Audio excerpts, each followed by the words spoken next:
नमस्कार. Satara science star news चॅनलमध्ये आपले सहर्ष स्वागत आहे. कोरेगाव तालुक्यात उत्स्फूर्त 70.65% मतदान. 16 मतदान यंत्रे बदलली. किरकोळ वादावादी वगळता मतदान प्रक्रिया शांततेत. कोरेगाव तालुक्यात जिल्हा परिषद व पंचायत समितीच्या सार्वत्रिक निवडणुकीसाठी शनिवारी सकाळी 7:30 वाजल्यापासून मतदान प्रक्रियेला सुरुवात झाली. सकाळपासूनच मतदारांमध्ये उत्साहाचे वातावरण दिसून आले. सायंकाळी 5:30 वाजेपर्यंत तालुक्यात एकूण 70.65% मतदान झाले आहे. शेवटच्या टप्प्यात अनेक मतदान केंद्रांवर मतदारांच्या लांबच लांब रांगा पाहायला मिळाल्या. निवडणूक प्रक्रियेदरम्यान काही ठिकाणी मतदान यंत्रे बंद पडण्याचे प्रकार घडले. दुपारी 2 वाजेपर्यंत तालुक्यातील 15 मतदान केंद्रांवरील 16 मतदान यंत्रे बदलण्यात आली. निवडणूक निर्णय अधिकारी प्रमोद कुदळे आणि सहाय्यक निवडणूक निर्णय अधिकारी डॉक्टर संगमेश कोडे यांच्या मार्गदर्शनाखाली क्षेत्रीय अधिकाऱ्यांनी तातडीने पर्यायी यंत्रे उपलब्ध करून दिल्याने मतदान प्रक्रियेत कोणताही मोठा अडथळा निर्माण झाला नाही. तालुक्याच्या उत्तर टोकावर असलेल्या सर्कलवाडी येथे कंट्रोल युनिट आणि बॅलेट युनिट दोन्ही एकाच वेळी बंद पडल्याने ती तात्काळ बदलण्यात आली. सर्कलवाडी, निगडी, आसरे, तडवळे, सम्मत, कोरेगाव व शिरडोन येथे कंट्रोल युनिट तर सर्कलवाडी, खामकरवाडी, रंदुलाबाद, अनपटवाडी, दुगी, जळगाव, राऊतवाडी, वेळू, आर्वी व चिमणगाव येथे बॅलेट युनिट बंद पडल्याने ती बदलण्यात आली. आर्वी येथील मतदान केंद्रांवर 2 बॅलेट युनिट बदलण्याची वेळ आली.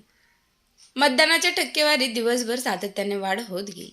सकाळी 9:30 वाजेपर्यंत 7.23%, 11:30 वाजेपर्यंत 21.83%, दुपारी 1:30 वाजेपर्यंत 35.82%, 3:30 वाजेपर्यंत 51.49%, तर सायंकाळी 5:30 वाजेपर्यंत 70.65% मतदान झाले. ग्रामीण भागात काही मतदान केंद्राबाहेर किरकोळ वादावादीचे प्रकार घडले. कोरेगाव शहरानजीक गोळेवाडी येथे शिवसेना व राष्ट्रवादी काँग्रेसच्या कार्यकर्त्यांमध्ये जोरदार वादावादी झाली. मात्र हे प्रकरण पोलीस ठाण्यापर्यंत गेले नाही. संपूर्ण तालुक्यात कोठेही कायदा व सुव्यवस्था याबाबत गुन्हा दाखल झालेला नाही. कोरेगाव तालुका हा सातारा व माढा लोकसभा मतदारसंघ तसेच कोरेगाव कराड उत्तर आणि फलटण कोरेगाव राखीव विधानसभा मतदारसंघात विभागलेला आहे.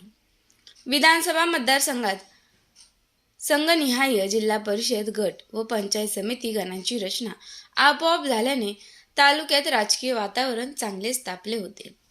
संपूर्ण सातारा जिल्ह्यात केवळ कोरेगाव तालुक्यातून किंबहुना विधानसभा मतदारसंघात शिवसेना भाजप युती झाली होती.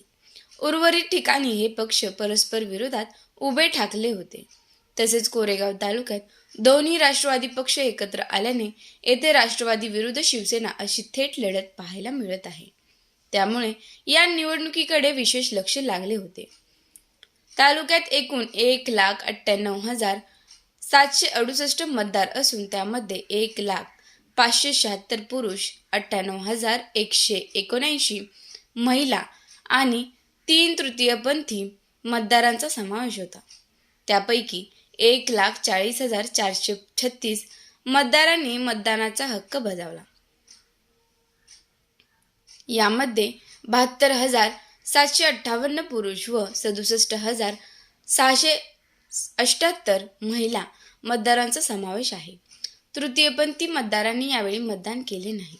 मतदान प्रक्रिया शांततेत पार पाडण्यासाठी उपविभागीय पोलीस अधिकारी राजश्री तेरणी यांच्या नेतृत्वाखाली कोरेगावचे पोलीस निरीक्षक घनश्याम बल्लाळ, सहाय्यक पोलीस निरीक्षक सचिन काणगे पाटील, सुशील भोसले, प्रशांत हुले, महिला पोलीस उपनिरीक्षक दीपिका मुसळे, दीपक शेडगे यांच्यासह पोलीस अधिकारी, अंमलदार, गृहरक्षक दल व राज्य राखीव पोलीस दलाच्या जवानांनी कडेकोट बंदोबस्त ठेवला होता.